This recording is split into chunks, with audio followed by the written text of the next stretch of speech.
Moçada, bom dia. Vamos começar a nossa bateria de aulas online, já que a gente está preso em casa, né, isolamento social. O último assunto que a gente tinha visto era trovadorismo, tá? Eu me lembro que eu passei para vocês o contexto histórico do trovadorismo. Ele começa em 1189 ou 1198, lembra que era só trocar o 8 pelo 9, tá? Essa é a data, a suposta data da publicação da Cantiga da Garvaio, da Ribeirinha, por Paio Soares de Taveiroz. A partir daí vai surgir um movimento literário que se iniciou em Portugal, porque Portugal foi o primeiro país a se consolidar como Estado. Lembra que Portugal é pequenininho, tem 300 km por 600, e aí, se consolidando como Estado, Portugal conseguiu ter uma língua única, que era o galego-português, uma linguagem bem antiga, e a partir daí a gente consegue falar na constituição de uma literatura que vai ser o trovadorismo. O trovadorismo é marcado originalmente por características ligadas à Idade Média, ao feudalismo, tá? Então as relações eram de sucerania e vassalagem, lembrando que nas cantigas quem faz papel de sucerana é a mulher, quem faz o papel de vassalo é o homem. O uso do galego-português, tá? Que é uma linguagem bem antiga, lembra, não tinha declinação de gênero, eles falavam minha senhora ao invés de minha senhora, coita com Y, que significa sofrimento, tá? Eu tinha comentado com vocês que vem de coitado, o sofrido, e ao mesmo tempo é uma cantiga ligada aos valores, tá? Dessa Idade Média, que são extremo teocentrismo, Deus é o centro de todas as coisas, relação hierárquica da sociedade muito rígida, mentalidade mítica. Vocês se lembram que eles acreditavam, por exemplo, que quem comia abutre, tá, ou urubu, tinha capacidade de prever futuro. Eles achavam que a Terra era quadrada, que os navios iam viajar e uma hora iam cair no espinhadeiro, morriam de medo de monstros no oceano, tudo isso. É uma sociedade de antigo regime, cuja organização política e econômica é radicalmente diferente da nossa. Nesse período só os homens produziam cultura, as mulheres não sabiam ler e escrever, normalmente os nobres, e a gente tem pelo menos, tá, 3 tipos de produtores, entre aspas, de cultura diferente. O primeiro deles é o trovador. Quem é o trovador? É o rei, o cara que escreve a cantiga. Eventualmente ele coloca inclusive música na cantiga, ele pode colocar ou não, tá? E aí a gente teria a cantiga mais uma partitura. Tem o menestrel, que é o cara da baixa nobreza, tá? Mas que sabe ler, sabe escrever, e ele é capaz de representar como se fosse um bobo da corte. Ele faz algumas performances, entre aspas, no palácio, mas ele também escreve, ele tem o poder intelectual de escrever. E o último, na escala mais baixa, é o jogral. O jogral é o intérprete, é alguém do baixo clero, tá? Muitas vezes letrado, às vezes não, que decorava essa cantiga e ia representar no palácio vestido de bobo da corte mesmo e fazendo graça para todo mundo. Isso é o trovadorismo. A produção que circula no trovadorismo são as cantigas trovadorescas e a cantiga de gesta, que é um tipo de narrativa que vai contar histórias de heróis que depois vão dar novelas de cavalaria no próximo movimento, que é o humanismo, tá? Como que eram as cantigas trovadorescas? Todas elas, sem exceção, em redondilha, 5 ou 7 sílabas métricas, todas. Essas cantigas são sempre escritas por homem e sempre em galego-português. A gente tem 4, tá? A primeira delas, cantiga de amor, origem provençal. Quem fala é um eu lírico masculino e ele reclama da coita amorosa. Ele se apaixonou por uma mulher inacessível. Essa paixão se deu normalmente pela visão. Ele viu essa mulher na rua, viu a mulher, por exemplo, em trajes mais íntimos, tomando banho, e se apaixonou perdidamente. E ele reclama dessa coita, desse sofrimento que ele sente. Essa mulher é inacessível porque geralmente é alguém da alta nobreza, tá? Ou alguém próximo ao rei. Lembra que no feudalismo o rei era a representação de Deus na terra. Essa cantiga tem uma linguagem mais sofisticada, tá? E ela é aquela representação do que nós chamamos de amor cortês, o amor delicado, em que a mulher é muito superior ao homem. Esses barulhos esquisitos são dos cachorros, tá, gente? Eles estão brigando aqui, mas vida doméstica assim mesmo é coronavírus. Nós temos ainda um segundo tipo de cantiga, que é a cantiga de amigo. Lembra da palavra amigado? É o amante, tá? Sempre quem escreve é um homem, mas agora o eu lírico é feminino. A origem dessa cantiga é ibérica e ela é organizada por paralelismo e refrão. O que significa isso? Paralelismo. Você vai fazer o verso quase idêntico, mudando só a última palavra. Ai flores do verde pino, ai flores do verde ramo. Se sabedes nova do meu amigo, se sabedes nova do meu amado, tá?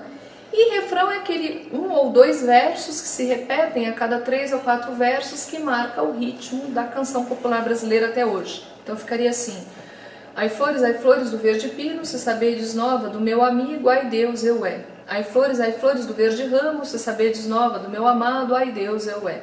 Ai Deus eu é o refrão, né? Ai Deus onde ele está.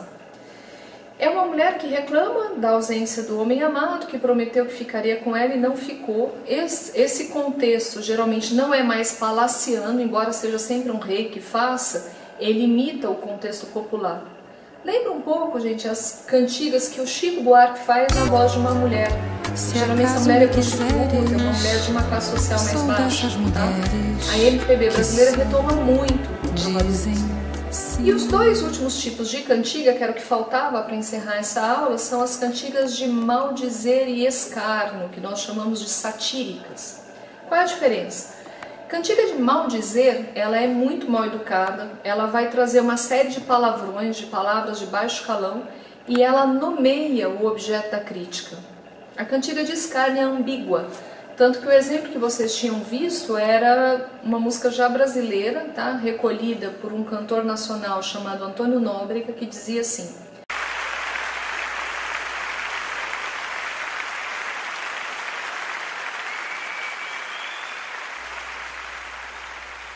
O romance da filha do imperador do Brasil.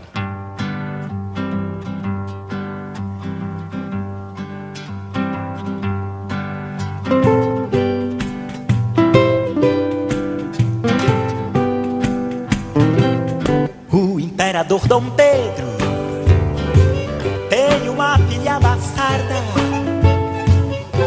a quem quer tanto do bem que ela ficou mal criada. Queriam casar com ela barões de capa e espada. Ela, porém, orgulhosa a todos que recusava. Esse é menino, esse é velho, aquele lá não tem barba, o de cá não tem bom pulso pra manejar uma espada. Dom Pedro falou-se rindo: ainda serás castigada. Não baste ao vaqueiro terminar apaixonada. E na fazenda do seu pai, já no fim da madrugada, um dia pela janela a infanta se debruçava e viu passar 3 moradores que trabalhavam de enxada. O mais garboso dos 3 era o que mais trabalhava. Tanto plantava algodão como do gado cuidava. Vestia gibão de couro, fortes sapatos calçava. Na aba do chapéu de couro, fina prata se estrelava. E logo desse vaqueiro a infanta se apaixonava.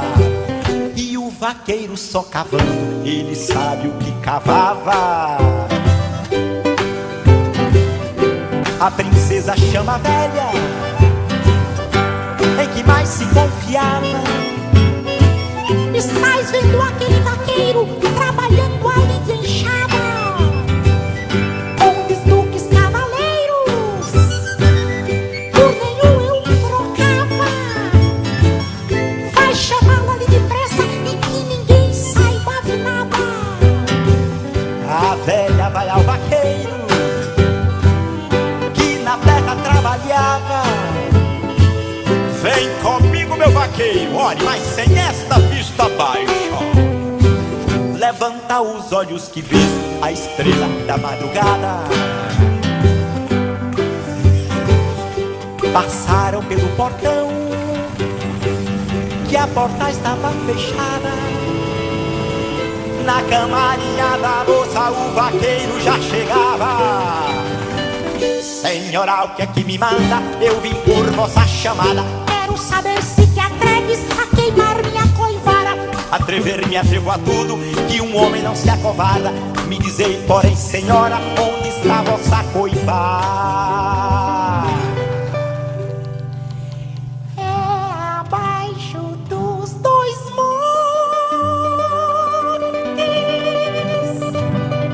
na fonte das minhas águas, abaixo do tabuleiro, lá na furna da pintada, na linha da perseguida, no corte da desejada. Passam o dia folgando, uma da noite passavam, e o vaqueiro só cavando, ele sabe o que cavava. À meia-noite a princesa pediu trégua cansada. Basta, basta, meu vaqueiro, queimaste mesmo a coiva. Não sei se por varas morro ou com ela. Augusta, que saudade, você era E assim a vaidosa. filha do rei, o orgulho foi castigada.